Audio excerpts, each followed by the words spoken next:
हाँ जी, नमस्कार। राधे राधे, जय श्री कृष्ण। कैसे हैं सब लोग? बढ़िया, मज़े में, आनंद में। चलिए, ईश्वर आप सबको हमेशा आनंद में रखें, खूब मज़े में रखें, खूब स्वाध्याय करें, खूब अध्ययन करें, खूब मेहनत करें और अपने कर्म पथ पर लगातार बढ़ते चले। दोस्तों, हम लोग चर्चा कर रहे थे आंग्ल मैसूर युद्धों की, और इसी कड़ी में 2 युद्ध हम लोग पढ़ चुके। उसके बाद हमने थोड़ी सी जानकारी ली टीपू सुल्तान के बारे में, और टीपू सुल्तान का एक बड़ा शानदार सा कथन मैंने आप लोगों को बताया था कि भेड़ की बजाय लंबा जीने से अच्छा है कि शेर की भांति एक दिन का जीवन हो। टीपू सुल्तान चाहता था कि संपूर्ण भारतवर्ष की जो भूमि है, इस संपूर्ण भारतवर्ष की भूमि को अंग्रेजों से विहीन कर दिया जाए। इन अंग्रेजों को बस जहां पर अंग्रेज मिला, ठीक है। तो इसी कड़ी में आज हम लोग चर्चा करने वाले हैं तृतीय आंग्ल मैसूर युद्ध की।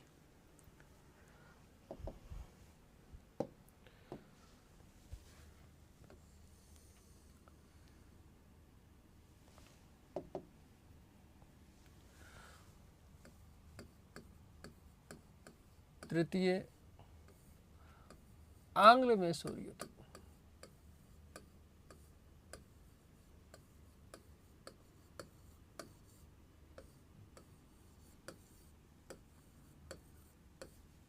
सबसे पहले बात करते हैं कि कब लड़ा गया।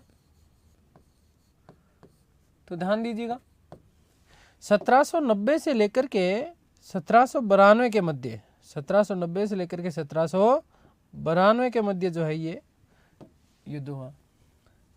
1790 से लेकर के 1792, 1792 ईस्वी। ठीक है, आगे बात समझ क्लियर है। बात करते हैं कारण की। कारण क्या है?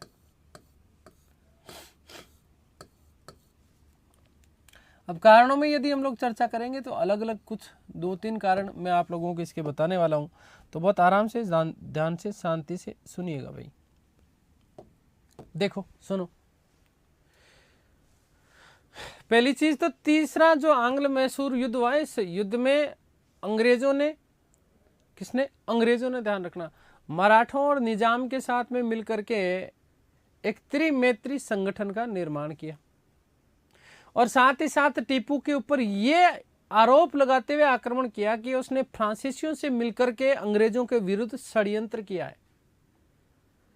अंग्रेजों ने यह आरोप लगाया कि टीपू जो है वो फ्रांसीसियों से मिल गया है और मिलकर के वो अंग्रेजों के विरुद्ध क्या कर रहा है? षड्यंत्र कर रहा है। दूसरा, अब चलो ये तो खैर आरोप प्रत्यारोप वाली बात थी। एक और कारण क्या था? एक कारण यह था कि टीपू सुल्तान ने, किसने? टीपू सुल्तान ने निजाम के ऊपर आक्रमण किया, और निजाम पर आक्रमण करके गुंटूर का जो प्रदेश था वो प्रदेश छीन लिया। यदि हम बात करें तात्कालिक कारण की, बात करें किसकी?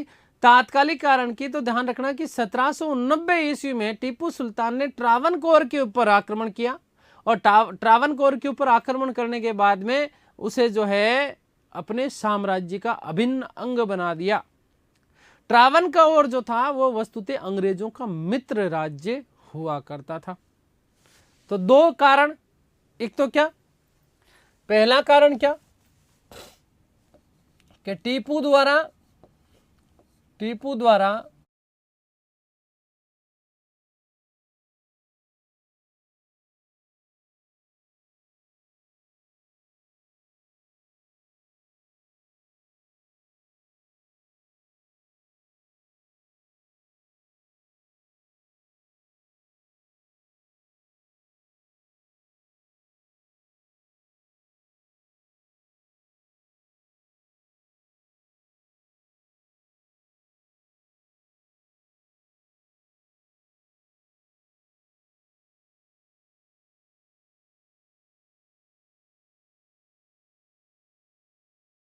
क्या है?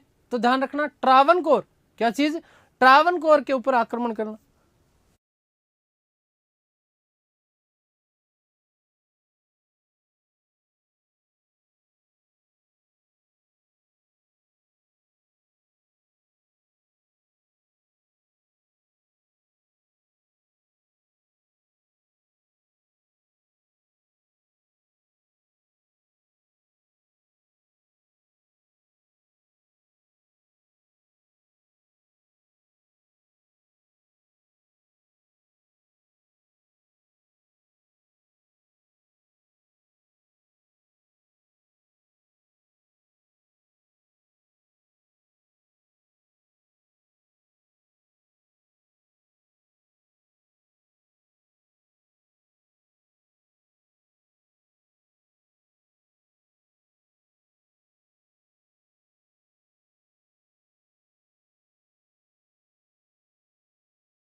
बात समझ। तात्कालिक कारण पूछे तो ध्यान रखना कि ट्रावनकोर राज्य के ऊपर आक्रमण करना। अब वस्तुतः ट्रावनकोर राज्य के ऊपर आक्रमण करने के पीछे भी कारण था, केवल सुन लो, समझ लो इस चीज को। टीपू चाहता था कि मालाबार तट की सुरक्षा हो, और इसके लिए कोचीन में स्थित डच जो दुर्ग था, इस डच दुर्ग कांगनूर दुर्ग का नाम क्या था, कांगनूर, और आईकोट जो दुर्ग थे, ये इन दोनों के दोनों दुर्गों को खरीदना चाहता था टीपू सुल्तान। और खरीदने के लिए उसने त्रावणकोर के जो राजा था, इस त्रावणकोर का राजा अंग्रेजों का समर्थक था, ध्यान रखना, तो इस त्रावणकोर के राजा से संपर्क किया।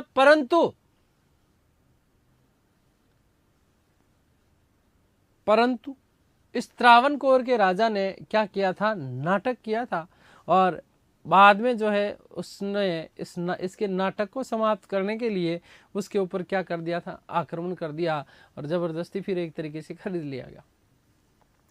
1790 ईस्वी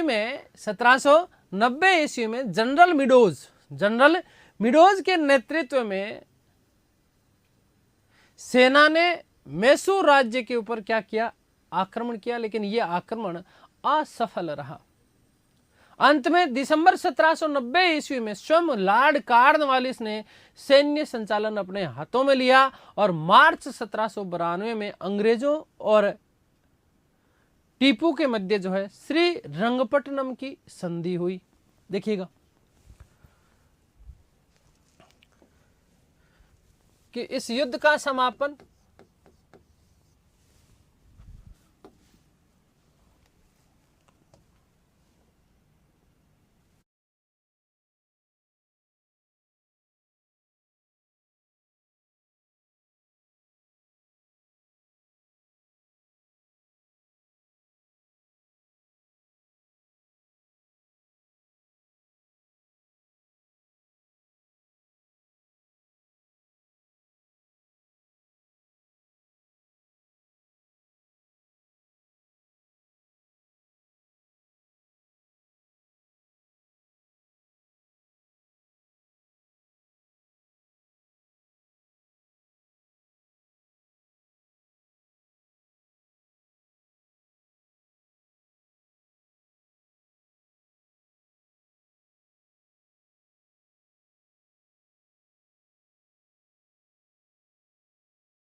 संधि की।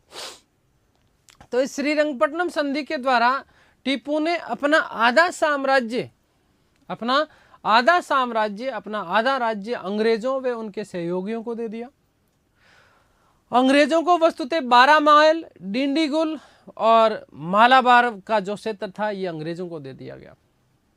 मराठों को, क्योंकि मराठे इस युद्ध में एक तरीके से अंग्रेजों को सहयोगी थे, तो तुंगभद्रा के उत्तर का जो भाग था, तुंगभद्रा नदी के उत्तर का जो भाग था, यह भाग मराठों को मिला। निजाम को पेनार और कृष्णा नदी के बीच का जो क्षेत्र था, यह पेनार को जो है निजाम को मिला। युद्ध के हर्जाने के रूप में, किसके रूप में, युद्ध के हर्जाने के रूप में 3 करोड़ रुपए, मतलब लगभग 30 लाख पाउंड रुपए देने का वचन किया गया।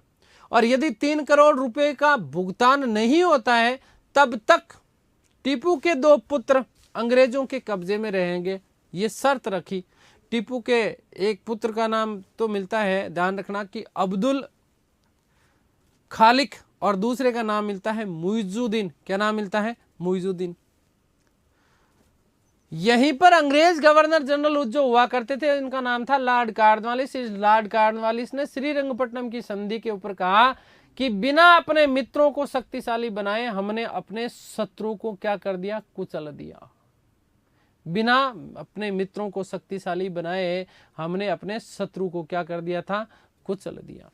ध्यान रखिएगा, एक चीज विशेष मैं नोट लगा रहा हूं।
निजाम को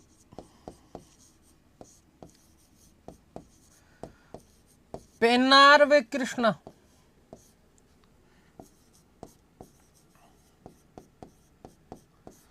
नदियों के बीच का क्षेत्र, नदियों के बीच का क्षेत्र मिला।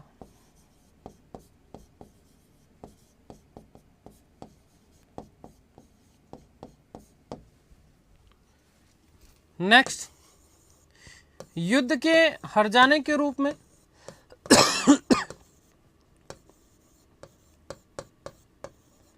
युद्ध के हार जाने के रूप में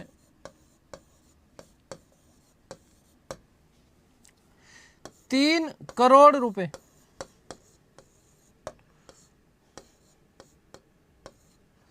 मतलब 30 लाख पाउंड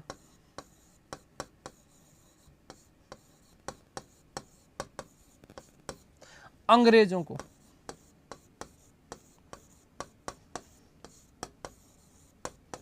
नहीं चुकाने तक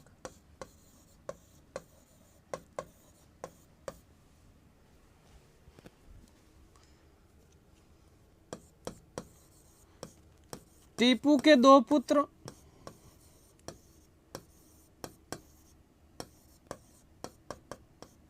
नंबर 1,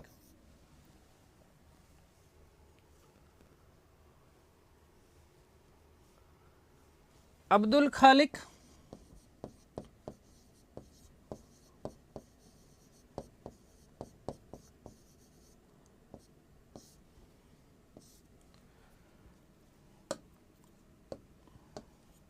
नंबर 2, मुइजुद्दीन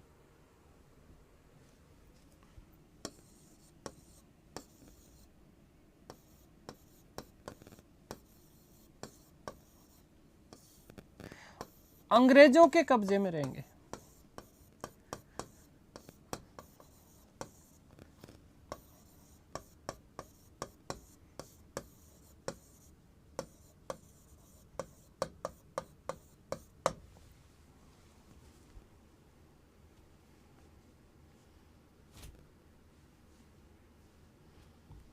ठीक है, तो ये शर्तें थी, ध्यान रखना। श्रीरंगपट्टनम की संधि, कौन सी संधि? श्रीरंगपट्टनम की संधि। और इसी श्रीरंगपट्टनम की संधि के साथ ही साथ जो है आपका तीसरा आंग्ल मैसूर युद्ध क्या हो जाता है? समाप्त हो जाता है। अगला हम लोग बात करते हैं चतुर्थ आंग्ल मैसूर युद्ध की।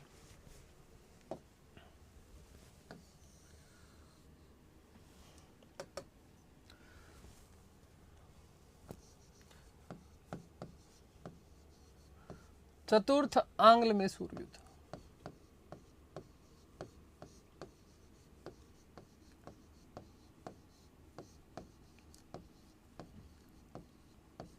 ठीक है, चतुर्थ आंग्ल मैसूर युद्ध की हम लोग चर्चा करते हैं।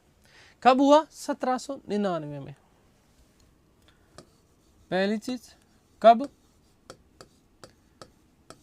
तो 1799 ईस्वी में। ठीक है, अब सुनिएगा। इस युद्ध के समय टीपू ने नेपोलियन से पत्राचार किया। मोस्ट इंपोर्टेंट प्रश्न बनता है कि कौन से युद्ध से पूर्व या कौन से युद्ध के समय टीपू सुल्तान ने जो है नेपोलियन के साथ में पत्राचार किया और फ्रांसीसी सहायता लेने का प्रयास किया। तो ध्यान रखना कि वो चौथा आंग्ल मैसूर युद्ध था। नेपोलियन ने कहा कि टीपू चिंता मत कर, मैं तुझे सहयोग दूंगा। तो नेपोलियन ने वस्तुतः यहाँ इस युद्ध में जो है सहायता देने का आश्वासन दिया था। टीपू ने भी कहा ठीक है। टीपू ने कहा कि तो फिर मेरा भी तो कुछ फर्ज बनता है ना, तो फर्ज बनता है। तो टीपू सुल्तान ने, ध्यान रखना कि 99 फ्रांसीसियों का बहुत बड़े रूप में, व्यापक रूप में, सार्वजनिक रूप से उन्होंने क्या किया था? सम्मान किया था।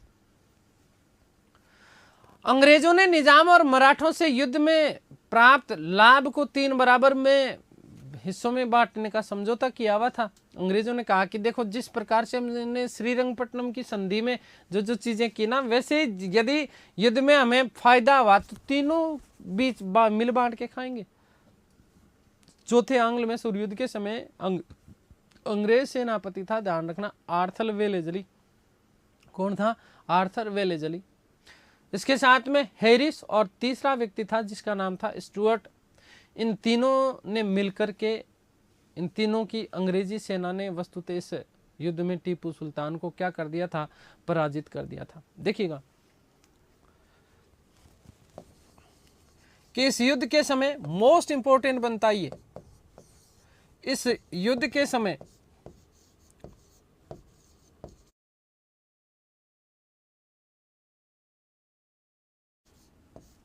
टीपू ने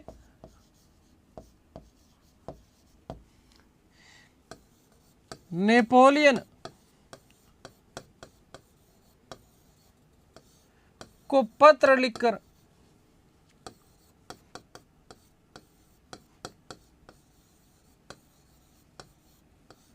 सहायता मांगी।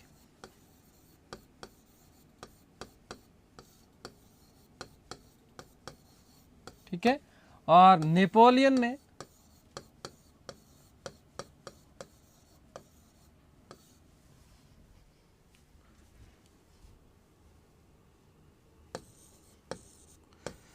सहायता करने का वचन दिया, सहायता करने का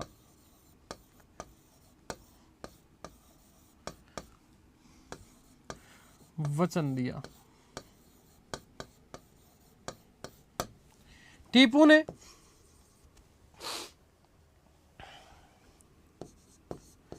टीपू ने 99 फ्रांसीसियों का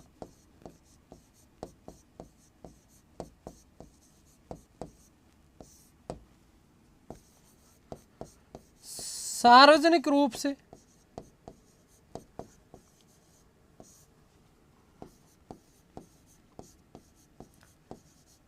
सम्मान किया, सम्मान किया।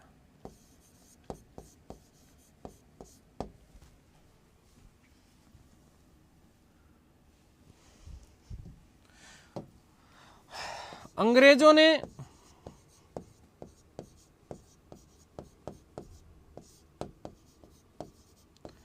युद्ध के लाभ को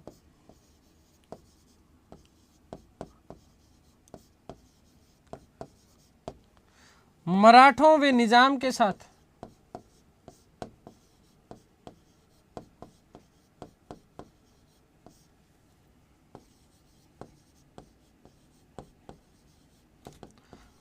बराबर बांटने का वादा किया।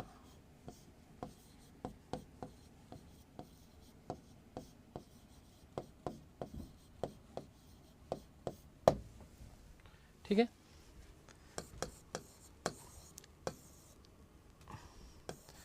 अंग्रेज सेनापति कौन थे?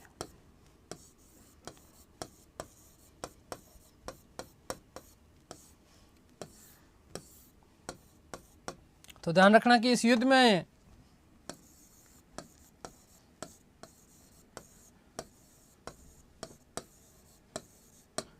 अंग्रेजी सेना का नेतृत्व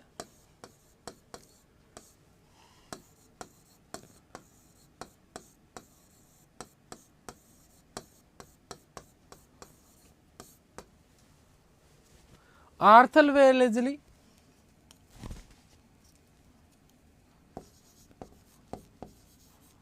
Arthur Wellesley, Harris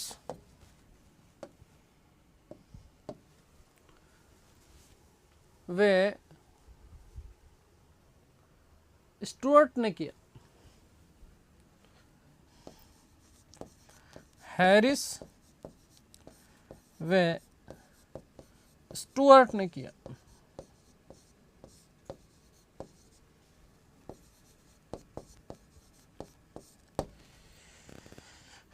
Tipu Sultan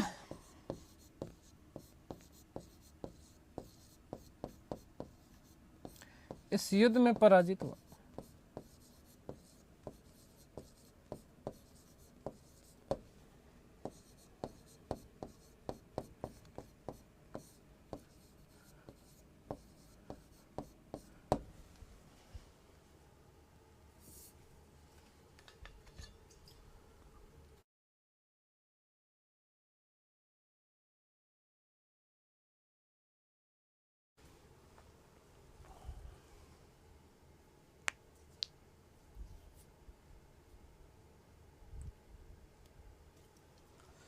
ठीक है।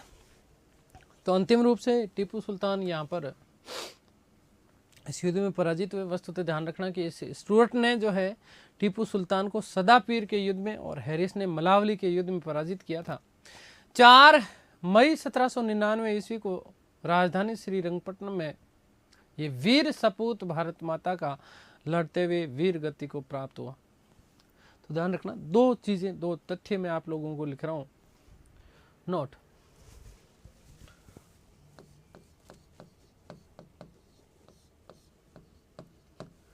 देखो S याद रखना, स्टुअर्ट सदापीर का युद्ध, ठीक है। स्टुअर्ट ने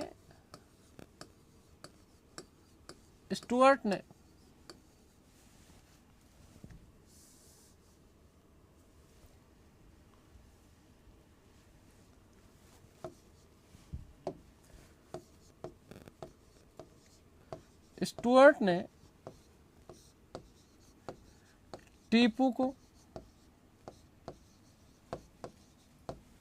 सदापीर के युद्ध में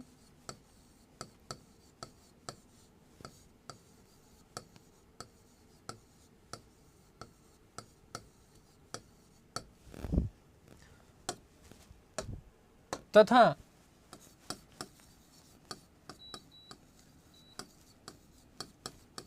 हैरिस ने, किसने? हैरिस ने। देखो S2 तो S याद रखना, सदापीर का युद्ध। कौन सा? सदापीर का युद्ध, ठीक है। और हैरिस तो था ही मलावली, कैसा? मलावली। तो मलावली के युद्ध में हैरिस ने पराजित किया, ठीक है। हैरिस ने मलावली के युद्ध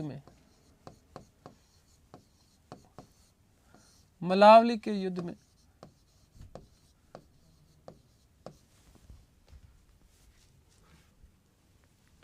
पराजित किया, ठीक है। और अंततः 4 मई 1799 ईस्वी को राजधानी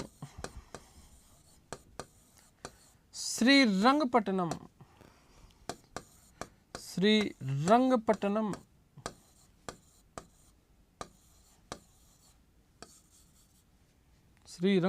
में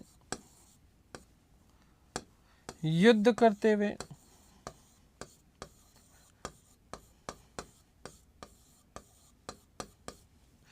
टीपू सुल्तान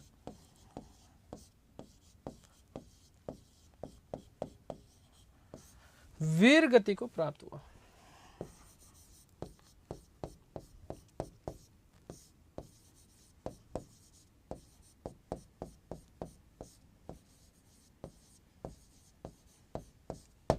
ठीक है। तो इस प्रकार से भारत माता का ये वीर सपूत जो है भारत माँ के चरणों में अपने आप को समर्पित कर देता है। थॉमस मुनरो ने टीपू सुल्तान को अशांत आत्मा कहा था, ठीक है। क्या कहा था? अशांत आत्मा। कुछ अन्य महत्वपूर्ण तथ्य मैं आप लोगों के लिए लिख देता हूं।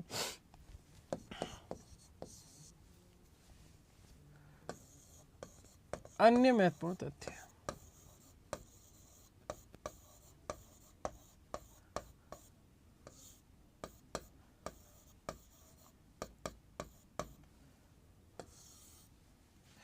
थॉमस मुनरो ने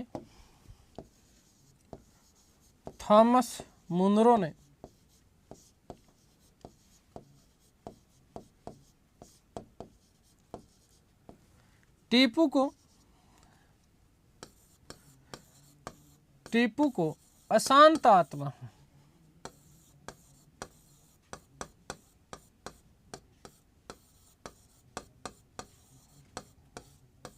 कहा है, ठीक है। ये अच्छा प्रश्न बन सकता है कि टीपू को अशांत आत्मा किसने कहा? तो थॉमस मुनरो ने कहा। टीपू की मृत्यु के बाद में मैसूर राज्य का बंटवारा कर लिया गया। मराठों ने इस बंटवारे में भाग लेने से क्या कर दिया था? इनकार कर दिया। टीपू की मृत्यु के बाद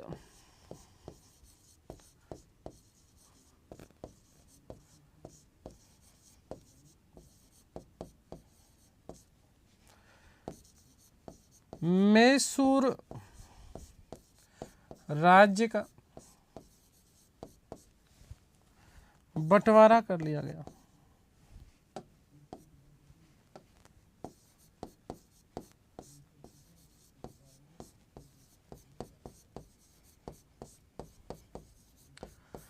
मराठाओं ने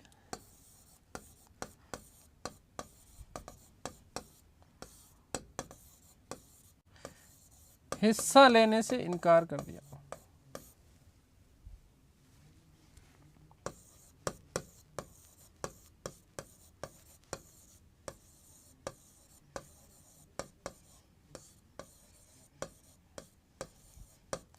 मराठाओं ने जो है मना कर दिया था कि हम लोगों को हिस्सा नहीं चाहिए।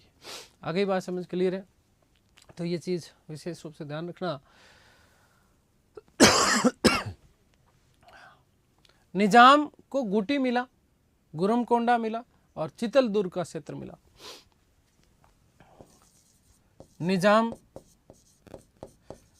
निजाम को कौन कौन सा क्षेत्र मिला तो ध्यान रखना।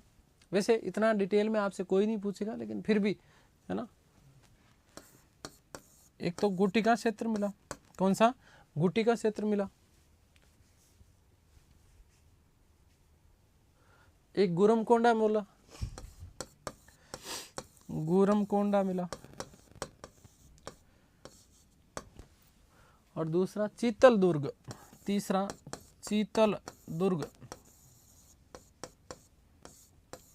का क्षेत्र मिला।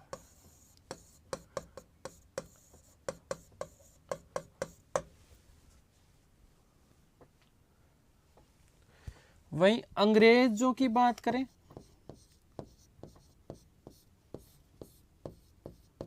तो अंग्रेजों के पास में कौन कौन से क्षेत्र गए देखना। कनारा,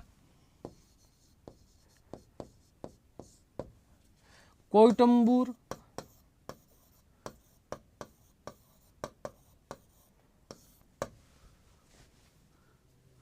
वेनाड,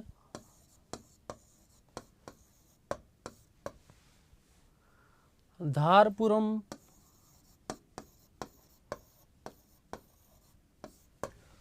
और श्रीरंगपट्टनम। श्रीरंगपट्टनम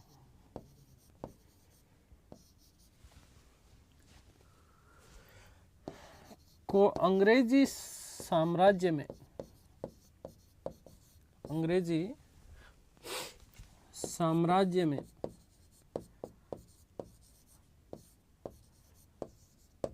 मिला दिया गया।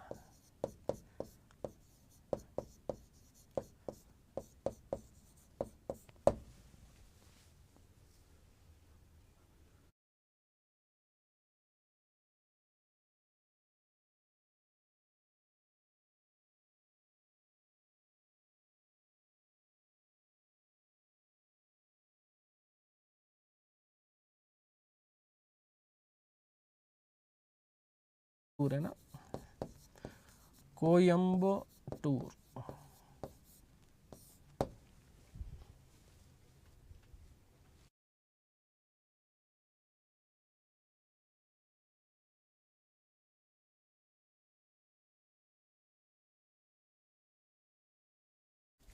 तो ये चीजें आप लोगों को विशेष रूप से ध्यान रखना। मैसूर को जीतने की खुशी में वेलेस्ली को आयरलैंड के लॉर्ड समाज ने एक उपाधि प्रदान की थी। कौन सी ध्यान रखना। मेर्किवस है ना। कौन सी? मेर्किवस की उपाधि प्रदान की। चतुर्थ मैसूर युद्ध के बाद, मैसूर के विलय के बाद गवर्नर जनरल जो लॉर्ड वेलेस्ली था, इसने घोषणा की थी कि पूर्व का साम्राज्य हमारे पैरों में है और अब भारत हमारा है। ये बस बता रहा हूं आपको, केवल ध्यान रखना। वही अब अंग्रेजों ने क्या किया कि यहाँ मैसूर में कोई ना कोई साम्राज्य, तो फिर किसी ना किसी को शासन तो एक मतलब प्यादे के रूप में बिठाना है। तो अंग्रेजों ने वाडियार वंश का एक बालक था जिसका नाम था कृष्ण राय। क्या नाम था? कृष्ण राय। इस कृष्ण राय को मैसूर की गद्दी पर बिठा दिया और उसे मैसूर का एक छोटा सा भाग दे दिया कि ले बेला कर काम कर तू यहाँ पे, ठीक है। टीपू के परिवार के सभी सदस्यों को वेलूर में क्या कर लिया गया था? कैद कर लिया था। ध्यान रखना कि टीपू के परिवार के सदस्यों को, टीपू के परिवार को वेलूर में कैद कर लिया, वेलूर में कैद कर लिया, कैद कर लिया। ठीक है, आगे बात समझे। तो वेलूर में क्या कर लिया गया था, कैद कर लिया गया टीपू के पूरे परिवार को। लॉर्ड बेंटिंक ने कुशासन के कारण 1831 ईस्वी में मैसूर का प्रशासन कंपनी के हाथों में दे दिया गया। 1831 में मैसूर कुशासन का आरोप लगाया किसने, लॉर्ड बेंटिंक ने, ध्यान रखना। वहीं आगे बात करते हैं यदि अवध के विलय की, ठीक है, तो अवध का विलय वस्तुतः लॉर्ड डलहौजी ने किया था राज्य हड़प नीति के तहत। अवध भी वस्तुतः अंग्रेजों का मित्र राज्य हुआ करता था, ये बात आप लोग विशेष रूप से ध्यान रखना। लेकिन कैनिंग ने किसके ऊपर आरोप लगाया, मैसूर पर। कब लगाया, 1831 में। और साथ ही साथ जो मैसूर का साम्राज्य है वो कंपनी ने अपने हाथों में ले लिया था। ठीक है, 1881 ईस्वी में बेंटिक, ठीक है ना, बेंटिक द्वारा हड़पे गए मैसूर राज्य को पुनः एक बार से पुराना जो वाडियार वंश था, इस वाडियार वंश को क्या कर दिया गया था, लौटा दिया गया था। क्या कर दिया गया था, लौटा दिया गया था। तो ये बातें आप लोगों को विशेष रूप से ध्यान रखनी है। मोस्ट इंपोर्टेंट आपका प्रश्न बन सकता है बेटा कि बेंटिंक ने कुशासन के कारण किस राज्य को या किस राज्य के ऊपर या किस राज्य के ऊपर जो है राज्य का प्रशासन कंपनी को सौंप दिया, तो वो आएगा आपका मैसूर। क्या आएगा, मैसूर। आगे बात समझ क्लियर है। एक आपके और जैसे टॉपिक है ना, एक तो हम लोग जैसे बात करेंगे आंग्ल सिखों की, एक थोड़ी हम बात करेंगे आंग्ल मराठा की, ठीक है ना। अब यहाँ पर विशेष रूप से ध्यान देना कि जैसे हम लोग आरएस में बात करते हैं तो आपके जैसे अवध दे रखा है, महाराष्ट्र दे रखा है, तो महाराष्ट्र में तो चलो हम लोग बात कर लेंगे किसकी, जो है मराठा, आंग्ल मराठा जो युद्ध हुए, 4 युद्ध, उनके बारे में हम लोग चर्चा करेंगे। वहीं दूसरा इधर यदि हम लोग बात करेंगे ना, तो जैसे अवध में तो कुछ नहीं, अवध में क्या है, हाँ भाई, अवध वाला तो एक चीज विशेष रूप से जैसे लॉर्ड डलहौजी की व्यपगत नीति जो हम 1857 की क्रांति के दौरान वस्तुतः पढ़ चुके या पढ़ लेंगे इसको, ठीक है। तो अवध वाला वो चैप्टर वहां पर समाप्त हो जाता है आपका, ठीक है ना। आगे बात समझ क्लियर है। वहीं एक तरीके से हम बात करें, लॉर्ड वेलेजली ने भी जो है सहायक संधि की थी 1801 में, ठीक है ना। तो वहीं से एक तरीके से मित्र राज्य के रूप में था अवध, ठीक है ना। आगे चल करके लॉर्ड डलहौजी ने कुछ शासन का आरोप लगाया जब वहाँ के शासक थे वाजिद अली शाह, ठीक है। तो इस वाजिद अली शाह के ऊपर कुशासन का आरोप लगाते हुए इस अंग्रेज जो ये जो अवध का जो राज्य था, इस अवध के राज्य को अंग्रेजी सत्ता को हस्तांतरित कर दिया गया था, ठीक है। आगे बात समझ क्लियर है। तो ये चीज़ें आप लोगों को विशेष रूप से ध्यान रखना। देखो हमने स्टार्ट फटाफट से, मैं आपको 2 मिनट में वापस रिवाइज करवा रहा हूँ। स्टार्ट हमने किया था तृतीय आंग्ल मैसूर युद्ध से, कब हुआ है, 1790 से लेकर के 1792 ईस्वी तक। टीपू द्वारा निजाम पर आक्रमण करके गुंटूर का प्रदेश छीन लाना प्रथम कारण, लेकिन तात्कालिक कारण पूछा जा सकता है कि ट्रावनकोर राज्य के ऊपर आक्रमण कर दिया, ठीक है। आगे बात समझिए, ये ट्रावनकोर जो था वो अंग्रेजों का मित्र राज्य था। वस्तुतः ट्रावनकोर के ऊपर भी अधिक आक्रमण करने के पीछे कारण था कि मालाबार तट की सुरक्षा के लिए वहाँ के कुछ किलों को चाहता था, खरीदना चाहता था टीपू। तो ट्रावनकोर के राजा ने जो है उसको मना कर दिया था। तो बहुत सारी चीज़ें हुई, तो उसके ऊपर आक्रमण किया और फिर ज़बरदस्ती उसको छीन लिया गया, एक तरीके से खरीद लिया गया। तात्कालिक कारण आपसे पूछ ले तो ध्यान रखना यही है, ट्रावनकोर राज्य के ऊपर, ठीक है। अब यहीं पर एक चीज और ध्यान रखना कि मराठा और निजाम के साथ मिलकर के अंग्रेजों ने त्रिमैत्री गठबंधन बनाया था, ठीक है। और टीपू के ऊपर आरोप लगाया था कि तूने फ्रांसीसियों से मिलकर के उसके खिलाफ, हमारे खिलाफ तू जो है षड्यंत्र कर रहा है, ये आरोप लगाया। किसी न किसी आरोप के माध्यम से जो है युद्ध थोपना था, ठीक है। और ध्यान रखना कि इस समय जो है सेना का नेतृत्व विशेष रूप से जो किया था वो लॉर्ड कॉर्नवालिस ने किया था। किसने किया था, लॉर्ड कॉर्नवालिस ने किया था। अब यहाँ से आपका विशेष महत्वपूर्ण प्रश्न बनेगा श्रीरंगपट्टनम की संधि वाला। कौन सा, श्रीरंगपट्टनम की संधि वाला आपका विशेष प्रश्न बन जाता है।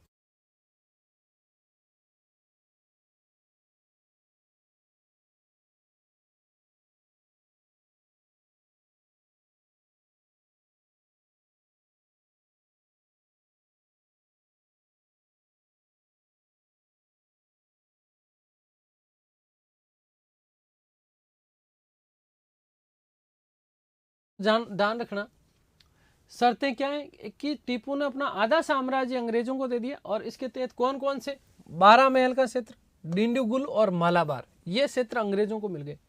तुंगभद्रा का जो उत्तर का जो क्षेत्र है, यहाँ पर क्योंकि मराठा आ जाएंगे, वैसे ही दक्षिण में मराठा है, महाराष्ट्र, ठीक है, तो मराठाओं को ये तुंगभद्रा के उत्तर वाला जो क्षेत्र है वो मिल गया था। पेनार और कृष्णा नदियों के बीच का जो क्षेत्र मिला वो किसको मिला था, निजाम को। 3 करोड़ रुपए, कितने, 3 करोड़ रुपए युद्ध के हर्जाने के रूप में देने का जो है संधि की गई। आ गई बात समझ। अंग्रेजों को नहीं चुकाने तक टीपू के 2 पुत्र कौन कौन से, अब्दुल खालिक और मुइजुद्दीन, ये अंग्रेजों के कब्जे में रहे। एक चीज और ध्यान रखना, क्या ध्यान रखना होगी कि 1790 में वस्तुतः, इसको कहीं स्टार बना के लिख लेना कहीं, ठीक है, क्या बात बता रहा हूं कि 1790 में जनरल मिडोज जो है, इसके नेतृत्व में अंग्रेजी सेना ने मैसूर के ऊपर आक्रमण किया था, लेकिन ये आक्रमण असफल रहा था, ठीक है। कैसा रहा, असफल रहा। जनरल मिडोज जो है वो टीपू को पार नहीं पा पाया था, इसी कारण जो है बाद में, ठीक है, दिसंबर 1790 में लॉर्ड कॉर्नवालिस ने स्वयं जो है अंग्रेजी सेना की बागडोर अपने हाथ में ले ली थी बेटा, ठीक है। आगे बात समझ। ये जो श्रीरंगपट्टनम की जो संधि हुई है ना, वो ध्यान रखना एक चीज और की, मार्च 1792 में हुई है, मार्च 1792 में हुई थी श्रीरंगपट्टनम की संधि, ठीक है। आगे बात समझ क्लियर है। तो ये विशेष रूप से ध्यान रखना, 2 पुत्रों का ध्यान रखना। अच्छा, आपसे ये प्रश्न भी पूछा जा सकता है भाई, तृतीय आंग्ल मैसूर युद्ध का समापन कौन सी संधि से हुआ, तो श्रीरंगपट्टनम की संधि से। कौन सी संधि से, श्रीरंगपट्टनम की संधि से। ये बात आप लोग विशेष रूप से ध्यान रखिएगा।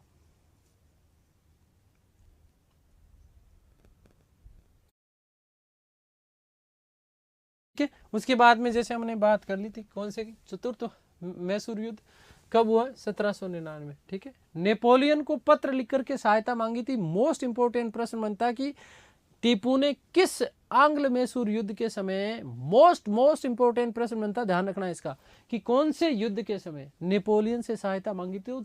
चतुर्थ युद्ध है वो, ठीक है ना। आगे बात में बहुत बार पूछा जा चुका है ये प्रश्न, ठीक है, तो इसका विशेष रूप से ध्यान रखना। सहायता देने का वादा दिया था, तो फिर टीपू ने 99 फ्रांसीसियों का जो है सार्वजनिक रूप से क्या किया था, सम्मान किया था। अंग्रेजों ने युद्ध के लाभ को मराठों और निजामों के साथ बराबर बांटने का वादा किया था, ठीक है। अंग्रेजों का सेनापति, ध्यान रखना, एक तो वेलेजली स्वयं था, ठीक है, हैरिस और स्टुअर्ट। टीपू सुल्तान जो है इस युद्ध में बेचारा क्या हो गया था, पराजित। लेकिन ध्यान रखना, स्टुअर्ट ने तो सदापीर के युद्ध में पराजित किया और हैरिस ने मलावली के युद्ध में पराजित किया था। अंत में ध्यान रखिएगा कि 4 मई 1799 को राजधानी श्रीरंगपट्टनम में युद्ध करते हुए, ठीक है, क्या चीज है, युद्ध करते हुए जो है टीपू सुल्तान की क्या हो गई थी, मृत्यु हो गई थी। आगे बात समझ क्लियर है। तो ये चीज विशेष रूप से आप लोग ध्यान रखिएगा, ठीक है। महत्वपूर्ण तथ्य, जैसे थॉमस मुनरो वाला कथन पूछा जा चुका है कि टीपू को क्या कहा, अशांत आत्मा किसने कहा, तो थॉमस मुनरो ने कहा। अंग्रेजों ने शर्त रखी थी कि मराठाओं और निजामों के साथ मिलकर के 3 बराबर भागों में विभाजित कर लेंगे, इसलिए देखो ध्यान रखना। लेकिन मराठाओं ने हिस्सा लेने से क्या कर दिया था, मना कर दिया था। निजाम को कौन कौन से क्षेत्र दिए गए, तो गुटी, गुरमकोंडा और चितल दुर्ग, ये वाला जो क्षेत्र ये किसको दे दिया गया था, निजाम को दे दिया गया था। अंग्रेजों ने कौन कौन सा पास में रखा, कनारा, कोयम्बटूर, बेनाड, धारपुरम और श्रीरंगपट्टनम, ये जितने भी जो क्षेत्र थे ये सारे के सारे क्षेत्र, ध्यान रखना कि अंग्रेजी साम्राज्य में इनका क्या कर दिया गया था, विलय कर दिया गया। आगे बात समझ। तो ये जो मैसूर वाला जो हमारा अध्याय था, यहाँ से प्रश्न आपके बनते हैं। फिर आपसे आंग्ल मराठा युद्ध भी पूछे जा सकते हैं, ठीक है, आंग्ल सिख युद्ध भी पूछे जा सकते हैं।